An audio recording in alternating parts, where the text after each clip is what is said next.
Bonjour à tous, bienvenue dans ce nouvel épisode des Chroniques de Padawan consacré aux origines de Thanos. Car dans quelques jours sort le film le plus attendu de tous les fans de Marvel depuis 10 ans. Je parle bien évidemment d'Avengers Infinity War partie 1. On rappelle que la partie 2 sortira l'année prochaine en mai 2019. A la base dans cette vidéo, je voulais parler des origines de Thanos. Sauf qu'en faisant mes recherches, j'arrivais pas forcément à avoir un thème super large qui puisse me faire durer au moins 5 minutes. Donc j'ai décidé de rallier plusieurs thèmes, dont les pierres de l'infini et l'ordre noir. On commence tout de suite par les origines de Thanos.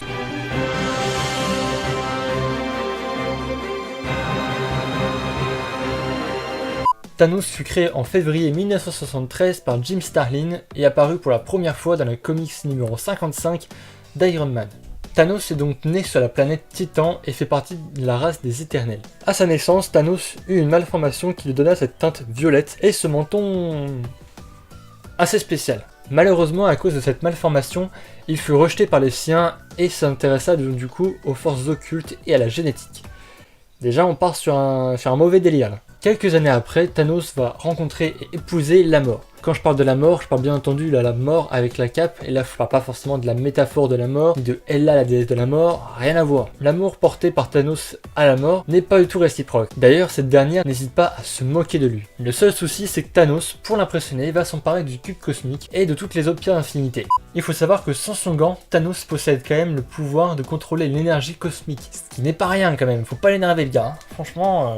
Comme j'ai dit précédemment, Thanos possède alors les pierres de l'infini. Posé sur le gant donne les pouvoirs illimités. Petite présentation vite faite des pierres de l'infini.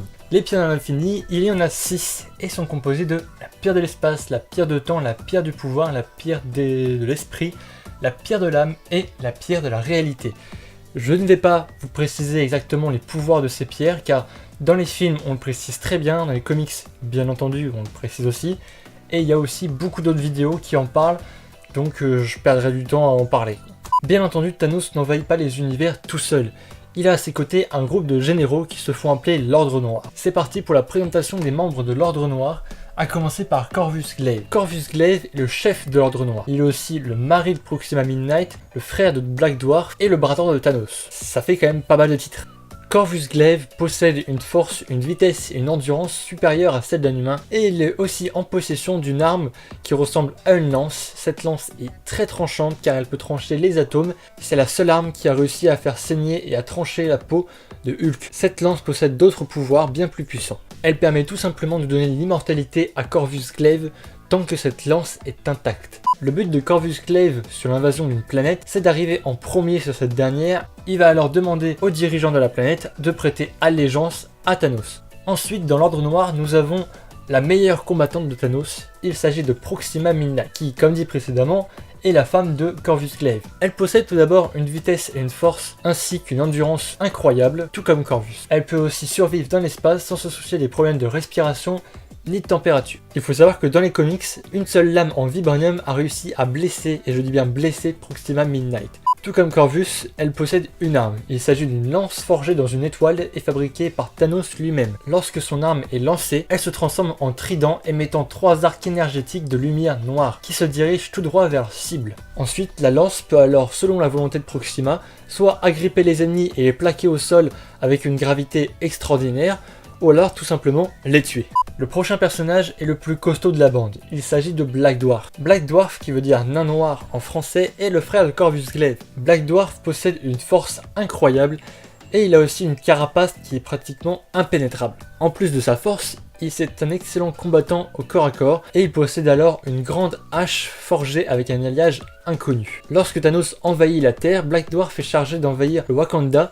Sauf que les Wakandais sont beaucoup plus coriaces que ce qu'il imaginait. Suite à cet échec, Thanos bannissa Black Dwarf de l'Ordre Noir, mais le reprendra quelques temps après pour sécuriser une base spatiale. Ensuite, nous arrivons sur le personnage le plus dangereux de l'Ordre Noir, et personnellement mon préféré, il s'agit d'Ebony Maw. Ebony Maw clairement préfère plus la stratégie que la violence, contrairement aux 3 précédents personnages. En clair, il ne possède absolument pas de force, ni de vitesse, ni d'endurance incroyable, il n'a pas d'armes extraordinaires, il possède tout simplement une intelligence incroyable et c'est un maître dans l'art de la manipulation et de l'influence. Lors de l'invasion de la Terre par Thanos, Ebonimo fut chargé de s'occuper de Doctor Strange. Il est le seul personnage qui puisse rivaliser mentalement avec ce dernier. D'ailleurs, dans les comics, Ebonimo arrive à prendre le contrôle mental de Doctor Strange, ce qui montre bien la puissance mentale et l'influence qu'il a sur les personnages. Ensuite, nous avons un cinquième personnage de l'Ordre Noir qui, d'après les bandes annonces, paraît absent du film Avengers Infinity War. Il s'agit de Super Giant. Super Giant est un omnipathe, c'est-à-dire qu'il peut contrôler plusieurs esprits en même temps. Malheureusement, les personnes qui sont à la merci de son contrôle mental finissent très rarement bien. Car en effet, Super Giant possède un parasite dans son cerveau qui la rend mentalement instable. Voilà, maintenant vous connaissez tous les membres de l'Ordre Noir, mais avant de finir, je voulais vous présenter une espèce qui apparaît dans la bande-annonce d'Avengers Infinity War. Il s'agit des Outriders. Ce sont des créatures humanoïdes génétiquement modifiées pour obéir à leur créateur jusqu'à leur mort. En premier lieu, ces créatures déjà possèdent 4 bras, ce qui aide pas mal. Mais en plus de ces 4 bras, ils ont la possibilité de se rendre invisibles, d'avoir un contrôle mental et de changer leur densité. Ce qui fait d'eux des très bons espions qui peuvent soutirer des informations à une personne tout en restant extrêmement discrets. Ensuite, dès qu'ils ont réussi à récupérer un maximum d'informations sur la planète en question, ils vont faire un rapport à Corvus Glaive qui lui va du coup arriver sur la planète pour marchander avec les dirigeants de la planète. Malheureusement, à chaque fin de mission, les Outriders se font assassiner. Bien, pour finir, je vais parler de Thanos et de son implication dans le MCU. Il a eu sa première apparition dans le premier film Avengers en scène post-générique où on voyait juste son visage. C'était déjà pas mal pour les fans. Ensuite, il apparaît dans le film de James Gunn et Gardiens de la Galaxie où là, il demande à Ronan d'aller chercher une pierre d'infinité, la pierre de pouvoir. Et on l'a vu pour la dernière fois en scène post-générique du film Avengers l'ère d'Ultron où il descend de son fauteuil pour récupérer le gant de l'infini et partir à la chasse aux pierres d'infini. Si tu n'as toujours pas vu la bande-annonce du film, tu peux aller la voir avec le lien dans la description ou sur la petite fiche qui s'affiche juste en haut. Si la vidéo évidemment t'a plu, tu peux lâcher un petit pouce bleu. On se retrouve pour une prochaine vidéo. C'était Padawan. Allez, yo!